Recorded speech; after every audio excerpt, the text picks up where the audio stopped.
Welcome to రాజనీతి. మాజీ MP Vijayasai Reddy గారు రాజకీయాల నుంచి రిటైర్ అయినప్పటికీ ఆయన తీరేం మారలేదు. సాధారణంగా రిటైర్ అయిన వాళ్ళు లేదంటే రాజకీయాలను వదిలేసి వెళ్ళిపోతున్న వాళ్ళు గతంలో చేసిన తప్పులు ఒప్పుల గురించి చెప్తారు. ఒకవేళ తప్పులు ఏమన్నా చేసుంటే క్షమించండి అంటారు. ఎవరి మనసునైనా నొప్పించున్నా కానీ క్షమించండి అని చెప్తారు. కానీ విజయసాయిరెడ్డి గారు ఇలాంటి మాటలు ఏం చెప్పలేదు. తానేదో మహానుభావుడు అన్నట్టుగా, అసలు ఎవరిని ఇబ్బంది పెట్టలేదు అన్నట్టుగా, తను ఎప్పుడు కూడా సుభాషితాలే చెప్తాను అన్నట్టుగా ఆయన మాట్లాడుతున్నారు.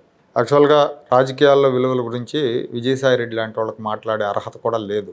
ఎందుకంటే ఆయన మీద ఉన్న కేసులు పక్కన పెడితే ఆర్థిక నేరాలకు సంబంధించిన కేసులు అన్నీ ఉన్నాయి, చాలా ఉన్నాయి.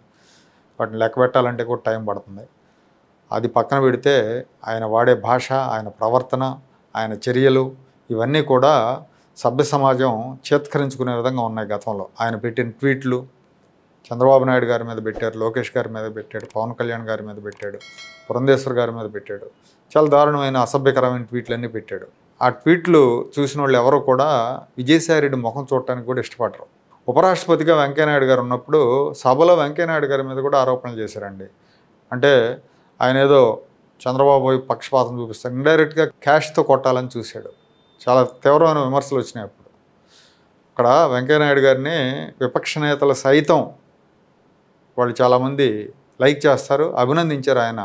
ఆయన పదవీకాలం అయిపోయిన సందర్భంలో జయరాం రమేష్ గారు, కాంగ్రెస్ నాయకులు వీళ్ళంతా కూడా ఆయన గురించి చాలా బాగా చెప్పారు. చాలా బాగా, అంటే మీరు ఉపరాష్ట్రపతిగా ఉండబట్టే మాకు కొంత వాయిస్ వచ్చింది మాట్లాడుకోవడానికి, అర్థవంతమైన చర్చలు జరిగిన రాజ్యసభలో అని కూడా మాట్లాడారు.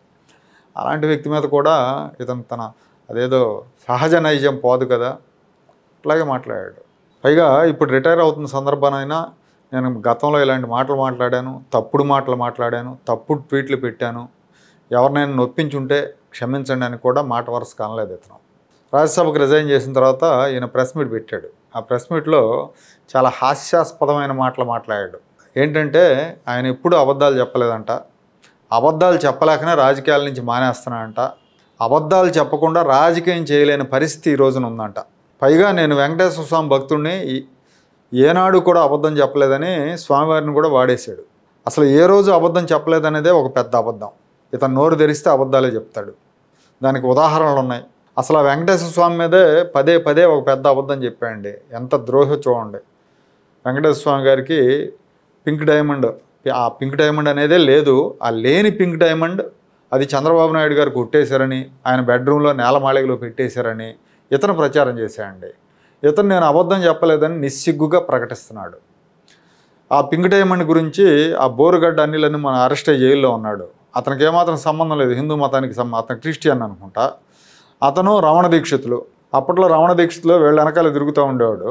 ఇద్దరు కలిసి ఊరూరా తిరిగి ప్రెస్ మీట్ పెట్టారు. ఆ పెట్టించింది కూడా ఈ విజయసాయిరెడ్డి.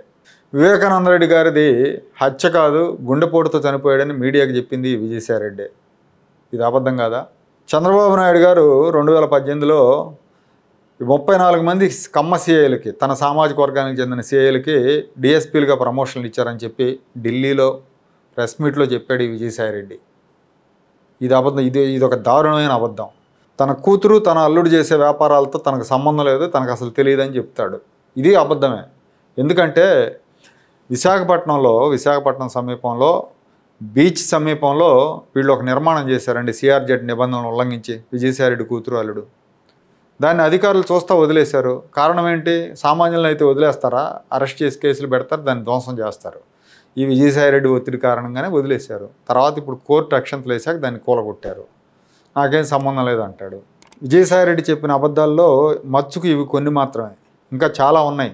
అలాంటి వాడు ఇవాళ దేవుడు సాక్షిగా నేను అబద్ధాలు చెప్పలేదని చెప్తున్నాడండి. అంటే దేవుడిని కూడా వాడేశాడు.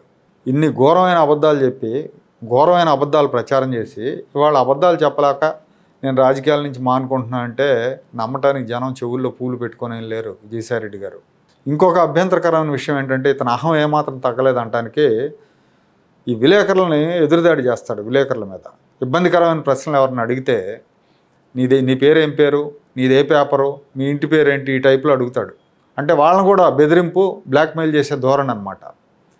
అది అధికారంలో ఉన్నప్పుడు చేశాడు. ఆయన చూసి ఇంకొంతమంది అలవాటు చేసుకున్నారు తర్వాత నాయకులు.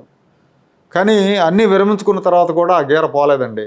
నిన్న కూడా ఢిల్లీలో ఎవరో ఏదో ఒక ప్రశ్న అడిగితే, ఇబ్బందికరమైన ప్రశ్న అడిగితే, ఇది ఏ ఛానల్లో, నీ పేరేంటని అడుగుతున్నాడు. అంటే చింత చచ్చినా పులుపు చావలేదన్నట్టు రాజకీయాల నుంచి తప్పుకున్నా ఇతని నేచర్ ఏమాత్రం మారలేదని అర్థం అవుతుంది.